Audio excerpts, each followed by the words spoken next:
Olá pessoal, tudo bem com vocês? Hoje eu tenho a honra de trazer aqui para uma entrevista e na verdade um bate-papo, né?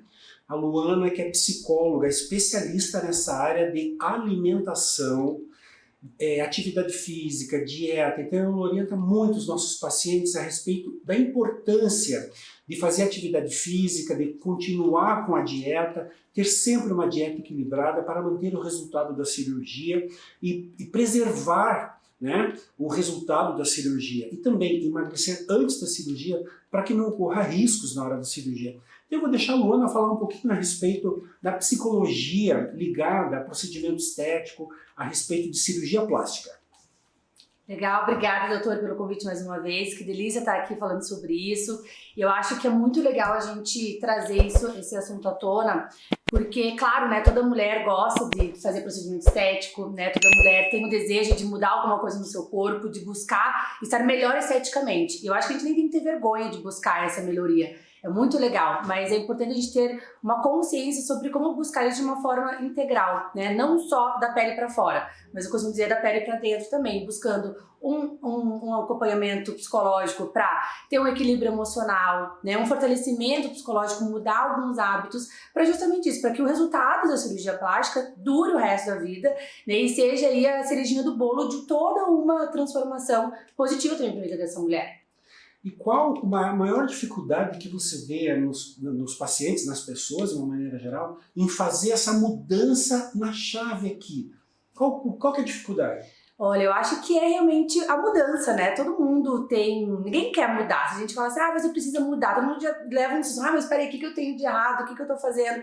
Então eu acho que a consciência para a mudança já é um grande passo. Seja no seu hábito alimentar, seja no seu estilo de vida, né? E muitas vezes eu recebo, né, as pacientes do doutor aqui também, são mulheres, são pessoas que estão a vida toda fazendo a mesma coisa, né? Então, com um certo hábito alimentar, muitas vezes no sedentarismo, sem fazer um exercício físico regularmente.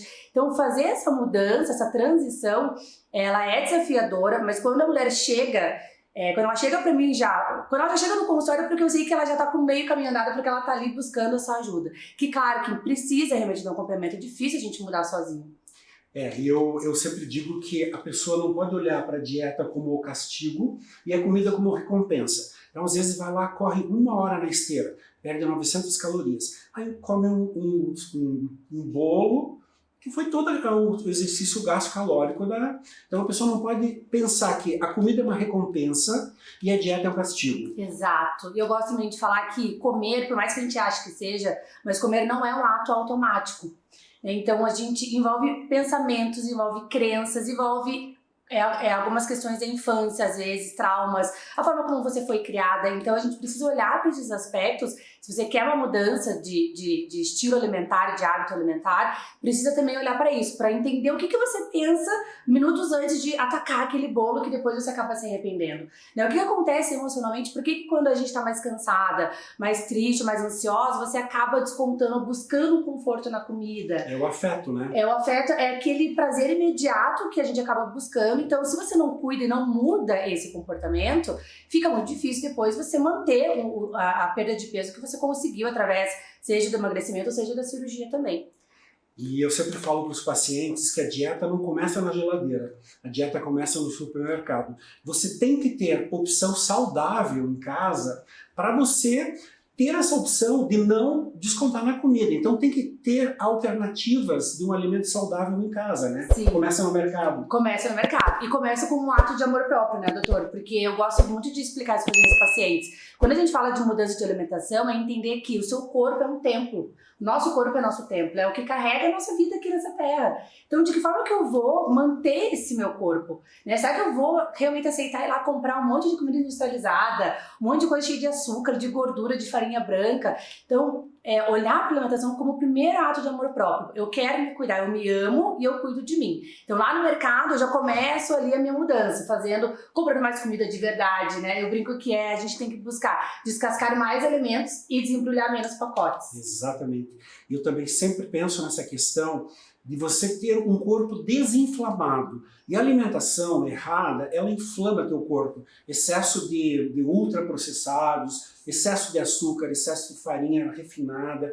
Então é importante para a cirurgia que você tenha um corpo desinflamado para poder ter um bom resultado na cirurgia. E essa inflamação, ela, inclusive, é no sistema nervoso central, né? Porque o doce é um vício. Então, você não acha que a pessoa ela sente prazer quando come uma coisa muito doce? É prazeroso, né? Sim, sim. E esse vício que a gente fala, né? Esse hábito, na verdade, porque o que acontece? Uma comida bem gordurosa, ela é muito gostosa. Não tem como a gente falar que não, né? Então, ela gusta, inclusive, né? Nos nossos sentidos, muita coisa. Então, o que acontece? Você está acostumado a, toda vez que você está mais cansado ou mais triste, ou algum problema, ou por algum hábito mesmo do teu dia a dia, você ir lá e come uma comida muito gordurosa, é dessa forma que o teu corpo vai entender que vai ter um prazer imediato, um prazer rápido ali para sair, para que você saia talvez daquela emoção mais negativa. Então, olhar para o alimento gorduroso e entender que também é preciso mudar esse hábito em relação a ele, né? A gente pode buscar substituições muito mais saudáveis para acabar com esse vício realmente, para você mudar, porque senão você não vai conseguir ter um resultado duradouro. Exatamente. E eu falo a respeito da família também. É muito difícil você, de forma isolada, fazer dieta se todo mundo ao teu redor come coisas que você não deve comer. Então é necessário que a família esteja junto com o paciente nessa hora. Então eu sempre ouço assim, mas o meu filho gosta, o meu marido gosta, eu compro para aquele. Então, na verdade, todo mundo tem que compreender que não é fácil fazer dieta, mudar, não vou chamar de dieta, mudar os hábitos alimentares. Não é fácil e requer a ajuda de todas as pessoas que estão próximas. Sim, né? O ambiente conta muito, né, doutor? Conta o ambiente. A gente até chega a falar sobre os ambientes que são mais... que trazem ali um prejuízo mesmo para esse processo, para quem está em processo de emagrecimento, né? Então eu brinco com as minhas clientes, eu falo assim, olha, hoje talvez vocês estão sendo mais contaminadas pelo teu ambiente e a gente vai trabalhar agora para que você contagie o seu ambiente, para que você seja aquela pessoa que leve um novo hábito alimentar para a tua família, que traga um conhecimento sobre uma alimentação mais saudável e pare de ser contaminada pelos hábitos talvez mais nocivos familiares, mas sim, isso é fundamental. Percebe que é uma mudança em vários aspectos, né, doutor? Sim. A gente não pode falar hoje em dia sobre dieta, não é só sobre o que comer, o que não comer ou a quantidade do que você vai comer. Mas é a mudança no ambiente, é a mudança de comportamento, é a mudança na hora de fazer a compra no supermercado, né? São mudanças de dentro para fora que precisam realmente ser feitas. Então, pessoal, também falando de melatonina, né, para o sono, o hormônio da felicidade é a serotonina. E aonde que a serotonina é produzida? No intestino. Então, o intestino é o segundo órgão que mais tem terminações nervosas depois do cérebro. Então, o bom funcionamento do intestino vai produzir uma quantidade suficiente de serotonina para te deixar feliz. Então, a depressão, por exemplo, a depressão é fundamental que o paciente tenha um hábito intestinal e alimentar muito equilibrado para produzir uma quantidade grande de serotonina e melhorar da depressão, de ansiedade. Perfeito, doutor. E a serotonina também a gente pode aumentar a produção dela, né? Ela é muito, que todo mundo fala por aí também, através da atividade física, né? Isso é comprovado. Então, a atividade física, o caminhar, né? Seja a musculação, a corrida, mas botar o corpo em movimento vai fazer com que o hormônio da serotonina aumente e vai te trazer uma sensação maior de bem-estar, de felicidade também. Então a gente sabe que hoje em dia existe, infelizmente, um número grande de pessoas sedentárias que não se movimentam, que não botam o corpo para mexer realmente, e isso aumenta a depressão, aumenta a ansiedade e várias outras também doenças, né, relacionadas aí ao físico e ao mental. Então, se para você aí que é sedentária, vamos deixar aqui uma dica rapidinha, né? Coloca o teu corpo em movimento da forma que você conseguir. Não precisa se matricular na primeira academia que você vê na frente, porque talvez não seja a tua praia uma academia, né? Mas coloca um tênis, vai pra rua, faz uma caminhada, vai num parque. Com certeza tem um parque perto da tua casa, uma praça, um lugar com verde, com natureza. Estar em meio à natureza também vai aumentar o teu nível de serotonina. Então faz uma caminhada, daqui a pouco você começa um pouquinho mais rápido, quando você já tá correndo, quando você percebe, você está aí com o teu hábito da atividade física regular na tua rotina, que é fundamental para tudo. Também, pessoal, por que é muito importante manter a saúde mental no pré e no pós-operatório. A saúde mental, porque o paciente sabe que ele vai passar por transformações. A cirurgia plástica não é que nem o cabeleireiro fazer escova e sair bonita para a festa. Tem um período que eu costumo dizer que é o período do arrependimento. Assim, meu Deus, que loucura que eu fiz, devia ter malhado mais, devia ter comido melhor, mas isso passa, né? Mas a pessoa tem que estar bem preparada psicologicamente para enfrentar essa fase do inchaço, do roxo, dos pontos, porque a cirurgia plástica você vai ter o benefício depois de um determinado tempo. O corpo precisa de meses para se restaurar. Depois de cortar, cauterizar os vasos, colocar um implante de silicone, por exemplo, ou fazer uma lipoaspiração, são meses para a recuperação. Então é importante que o paciente seja bem equilibrado para ter um bom resultado e passar por essa fase difícil tranquilamente. Ótimo, muito legal, doutor. Eu acho que também é legal a gente falar para as mulheres que estão aí em buscando o objetivo da cirurgia plástica também para emagrecer, né? A gente sabe que a maioria, né, quer isso, quer ter um corpo mais fininho, quer ter o corpo esteticamente mais belo, e isso é muito legal, mas é importante a gente ter essa consciência de buscar uma mudança de estilo de vida também, buscar uma mudança do psicológico, do emocional, para que, infelizmente, o que eu vejo muitos casos acontecendo, que é de mulheres que passam por todo esse processo, que a gente sabe que não é fácil, né, é dolorido, é sofrido, pós-operatório, realmente não é fácil, e aí passa por todo esse processo, todo um sonho de ter o corpo como ela gostaria de ter, e se não há mudança de dentro para fora também, daqui a pouco o corpo volta, ela ganha aquele peso de novo, e aí ela se olha no espelho e a culpa, o fracasso, o sentimento de incompetência vem muito mais forte, porque afinal ela passou por um processo muito dolorido, muito difícil, para estar de novo, de repente, ou até muito mais, com mais peso, com mais quilos do que estava antigamente. Então, quando a gente fala de trabalhar aqui juntos, né, o doutor, quando ele passa suas pacientes, é muito legal porque a gente consegue fazer esse trabalho de buscar o fortalecimento psicológico para que o resultado obtido na cirurgia dure o resto da vida, seja realmente um momento de transformação e vá para o resto da vida, para que ela não volte a ganhar os pesos, o quilo que tinha antigamente, e não volte a se sentir triste e fracassada. A pessoa costuma achar que ela vai entrar num túnel de cirurgia e vai sair do outro lado já transformada. E não é bem assim, né? Existe todo um processo de recuperação. E a manutenção desse resultado da cirurgia vai depender muito mais da paciente do que do cirurgião. O cirurgião faz a parte dele naquele momento do centro cirúrgico. Eu sempre falo que naquele momento da cirurgia, eu estou pleno. Eu nunca vou para o centro cirúrgico meia boca. Eu vou lá para fazer o meu melhor. Mas o paciente precisa entender que não depende só de mim. Depende da atividade física, da dieta e do controle emocional. Isso, perfeito. Isso é muito importante, né? Eu costumo dizer que, até se a gente for falar aí da questão da bariátrica, né, doutor? Tem muitas vezes que nem a bariátrica, se não há um fortalecimento emocional, uma mudança psicológica, não há bariátrica que vai garantir uma perda de peso para o resto da vida. Então isso também é uma consciência, quem tem essa consciência, quem toma essa decisão, tem resultados muito mais duradouros, né? E é uma transformação de dentro para fora, de fora para dentro, e aí a mulher fica muito mais feliz, com autoestima muito elevada, com um nível de autoconfiança também, né? Porque a gente entende que é um processo que não é fácil, né? Eu não tenho problemas para emagrecer, o doutor também não tem problemas com alimentação, mas tem muitas pessoas que têm, né? A maioria das pessoas tem problemas para emagrecer, tem questões relacionadas aos seus hábitos alimentares. Então busque ajuda, se você não consegue ter uma relação equilibrada com a comida, busque ajuda para que você tenha essa transformação, porque é possível.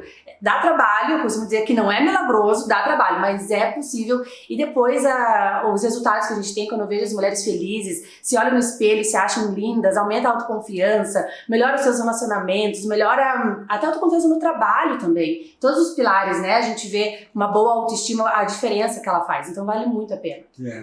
E a exemplo da bariátrica, né? Eu acho um processo da bariátrica bastante difícil, porque o paciente tinha uma compulsão por comida. Aí corta um pedaço do estômago, desvia o intestino e ele não vai conseguir comer. Durante meses ele vai ter dificuldade para comer. Então isso causa muita frustração no paciente. E muitas vezes essa compulsão muda da comida para outras coisas, né? Então o que você acha dessa questão da compulsão? Muito importante, né? A questão da bariátrica, tem muitas pessoas que infelizmente acabam trocando, né, a compulsão por álcool, às vezes por droga, muitas vezes por compras, ou seja, a busca do prazer imediato que a comida já não traz mais, então acaba buscando outras formas de fazer isso, né? Por isso que é importante, né, e todo mundo que passa por processo bariátrico tem que ter um acompanhamento psicológico também, isso é até inclusive pré-requisito. Agora, falando sobre a compulsão, eu acho bem legal a gente falar também, porque tem pessoas que acham que tem compulsão e não tem, né? Então existe o transtorno realmente da compulsão alimentar, que é aquilo de você comer quantidades exageradas de comida, vários tipos de comida ao mesmo tempo. Então você come um doce, um salgado, uma fritura, uma bolacha, uma massa de tomate pura, uma banana. Você não tem um critério de escolha naquele momento e de uma forma muito exagerada. Depois te traz sensações como mal-estar estomacal, então você fica até enjoada, né? Tem problemas ali gastrointestinais mesmo depois por conta do excesso da comida que você acabou ingerindo. E isso ocorre também com uma certa frequência. Então a gente tem esse transtorno que é importante, mas também temos hoje em dia um exagero alimentar, né? Que esse exagero quase todo mundo passa ou já passou, né? Ou tem aí uma tendência a passar pelo menos por algum período da sua vida, que é o comer sem ter consciência, né? Você acaba comendo muito também, e aí um determinado tipo de comida, às vezes é a tua comida preferida, né? Então eu tenho muito casos das minhas pacientes que chegam e falam, eu chego em casa todo dia e quando eu vejo, eu detono uma caixa de bombom. Eu só paro de comer quando eu começo a me sentir mal. E quando eu olho para aquela caixa de bombom, parece que eu falo, mas quem que fez isso? Não fui eu. Tamanha a falta de consciência daquele momento. Então o exagero alimentar, ele te desliga da tua consciência. Você acaba buscando naquele hábito, naquele comer compulsivo, exagerado, né? Aí o que a gente já falou, muitas vezes a resolução das angústias, dos problemas, do próprio cansaço, do estresse, mas é importante também trabalhar isso, ter uma consciência. A gente precisa estar cada vez mais consciente no momento presente para saber o que a gente está fazendo.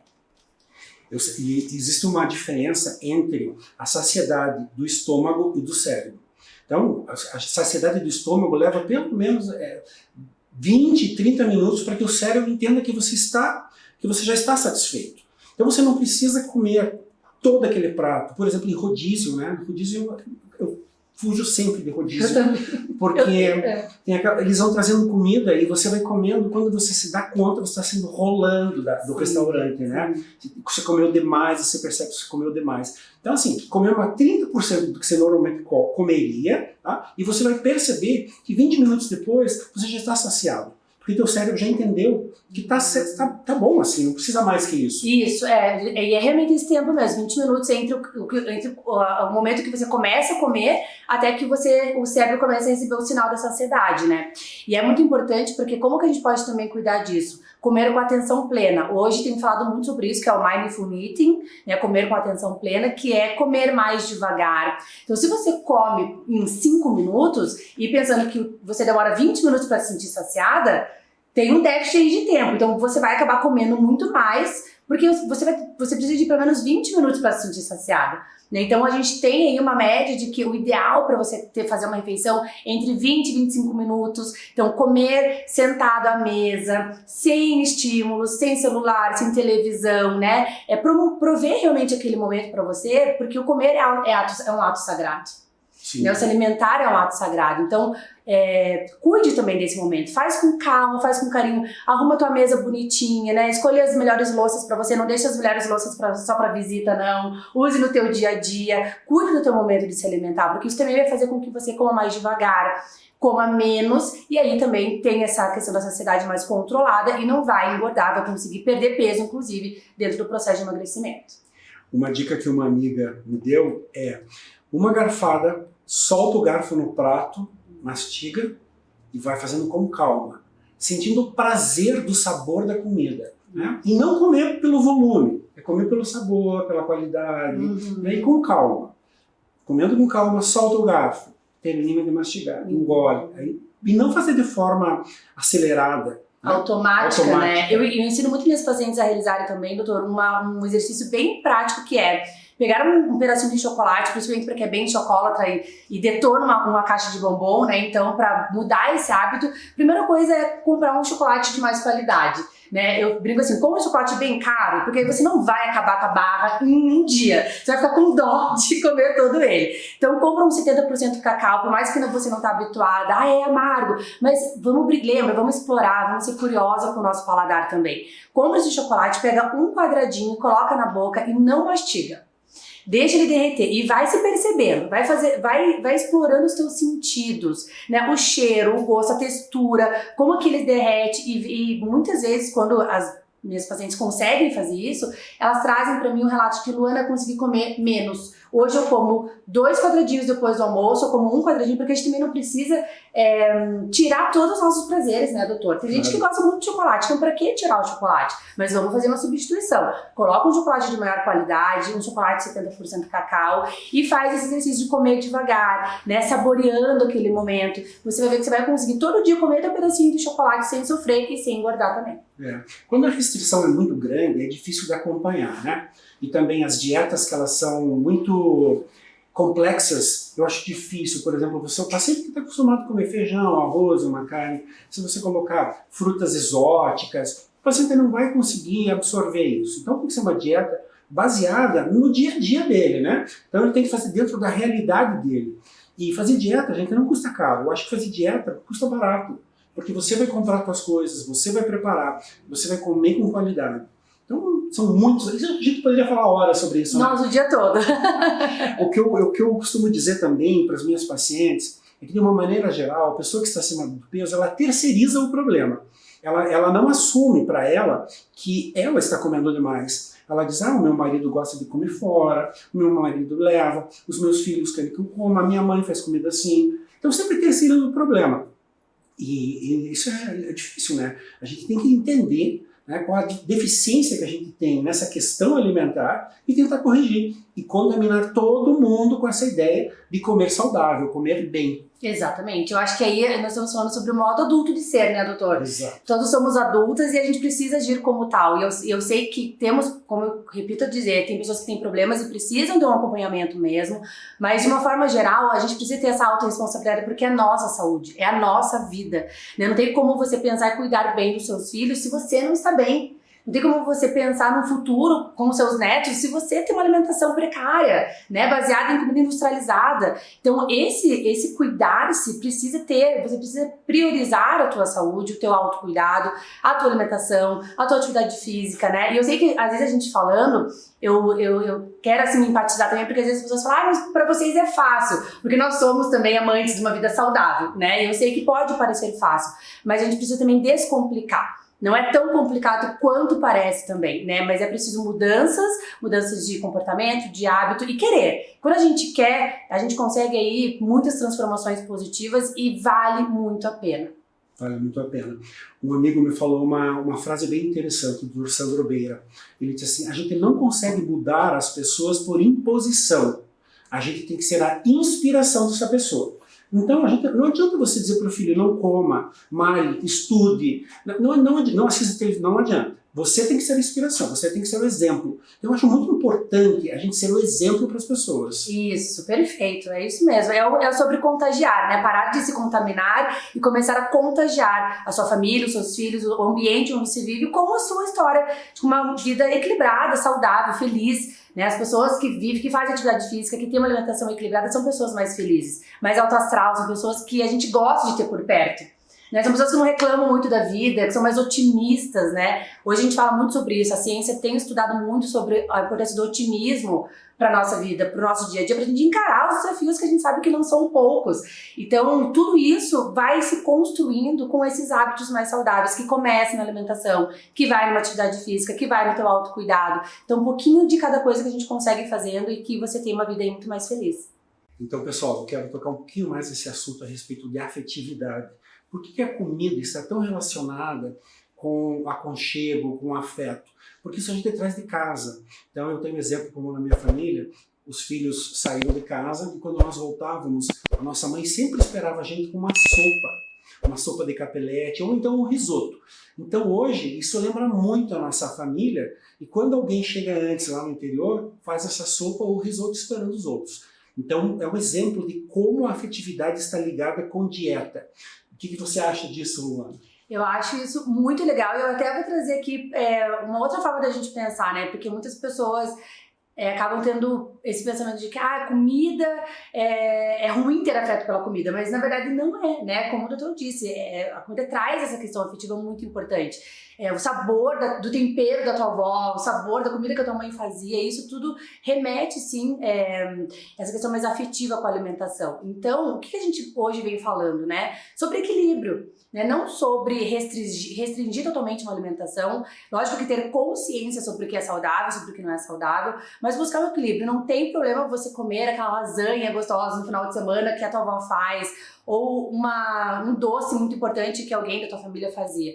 Mas é preciso que, para isso, você tenha uma semana aí regradinha, né, com bons hábitos alimentares, para que no final de semana, assim, você possa se deliciar com uma comida gostosa. A comida, ela é fonte de prazer, mas ela não pode ser a única fonte de prazer. Nós precisamos buscar outras formas de descarregar o nosso estresse, de descarregar a nossa ansiedade, porque vivemos uma sociedade ansiosa e estaremos cada vez mais ansiosas.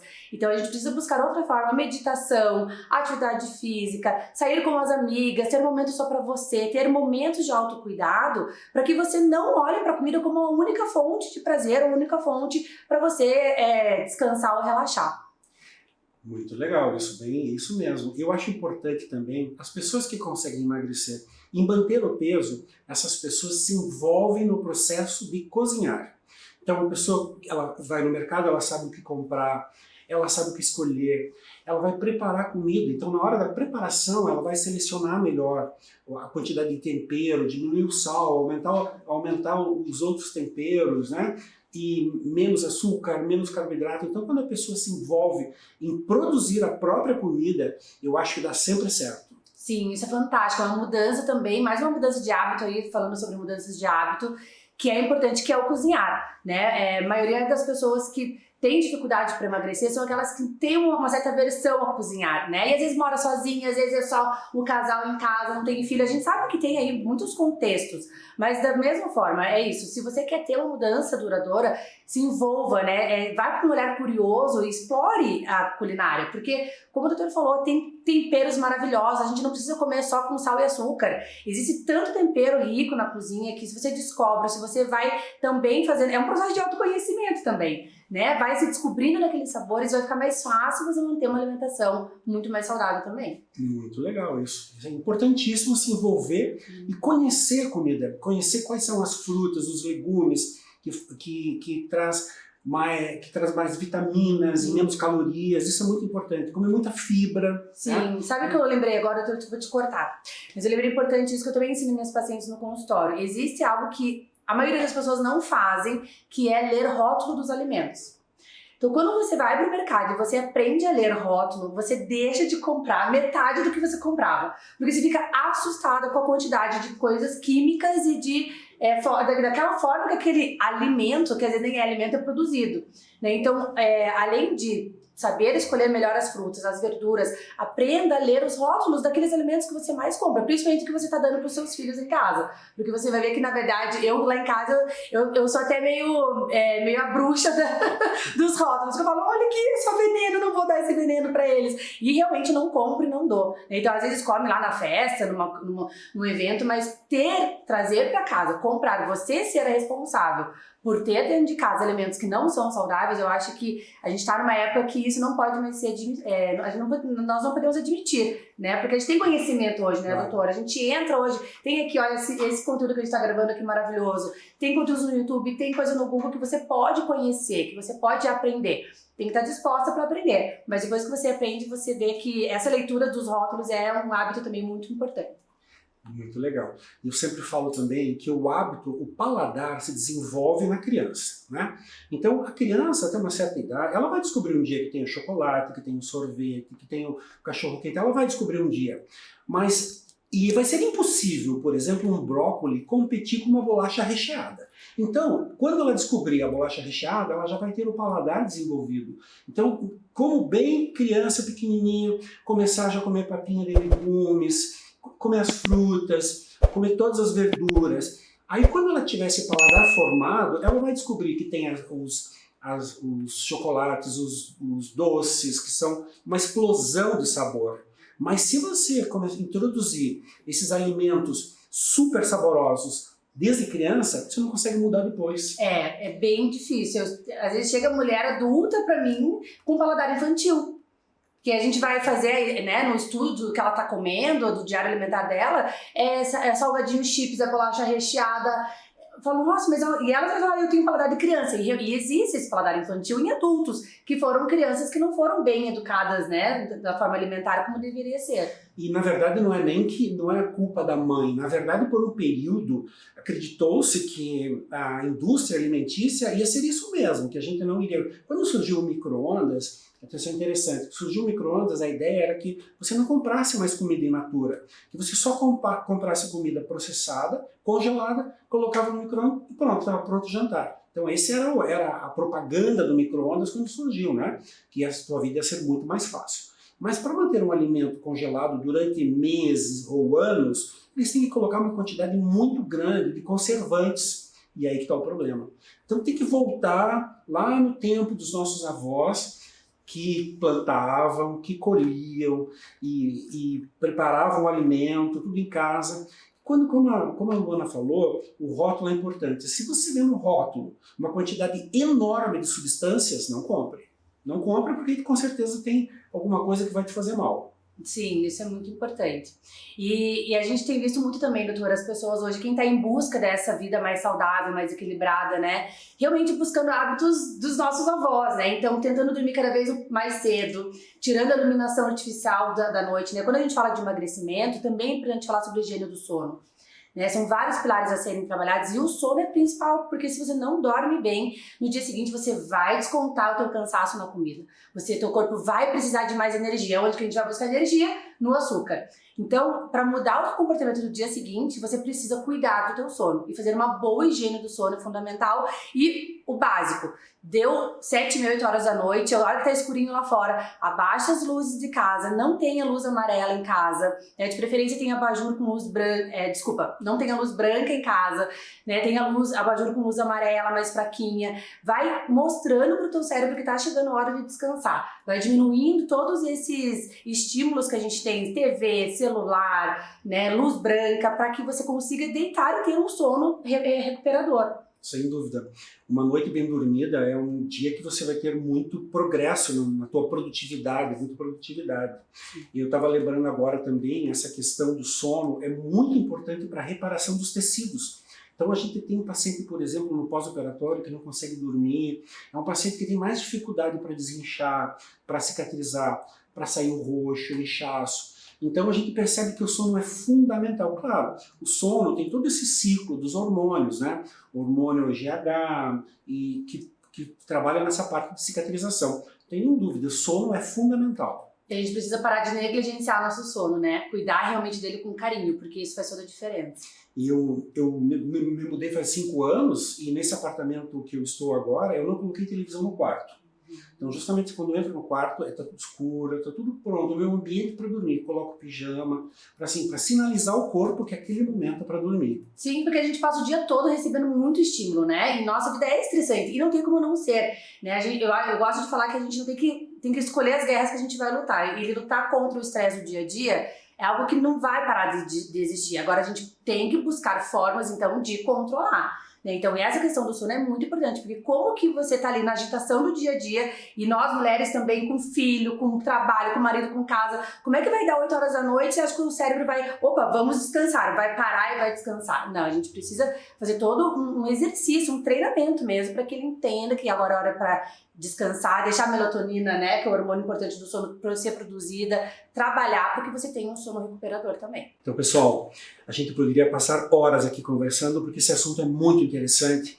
Eu tenho 25 anos de consultório, então há 25 anos eu tenho essa mesma tentativa de fazer o paciente entender que é importante ele colaborar no processo de cirurgia, né, de cirurgia plástica no bom resultado. Eu gostaria muito de agradecer a Luana, que veio aqui explicar pra gente tudo isso. Foi incrível esse bate-papo. Luana, conta pra gente as tuas redes sociais, como é que os pacientes fazem para te seguir. Ótimo, obrigada, doutor, pela oportunidade, adorei, foi um papo incrível, realmente poderia ficar aqui o resto do dia conversando, foi muito gostoso, espero que a gente tenha contribuído aí e tenha virado um pouquinho a chave de vocês para a vida saudável, para um estilo de vida saudável. Minhas redes sociais, então meu Instagram é luanasoares.psi, de psicóloga, só me seguir por lá, qualquer contato que vocês tenham vontade de fazer comigo, faz por lá que eu respondo, manda um direct, a gente conversa. Hoje eu tenho também um curso online que ajuda mulheres a fortalecer o psicológico para o emagrecimento. Então chama Método Amada, que tem muito a ver com amor próprio, com autoestima também. Então entra lá no meu Instagram que tem todas as informações lá para vocês, para que você realmente faça essa transformação de dentro para fora, que vale muito a pena. Eu adorei estar aqui. Que legal. Muito obrigado, pessoal. Curta a nossa rede social, siga. Se tiver dúvidas, manda dúvidas que a gente vai respondendo, tá bom? Muito obrigado.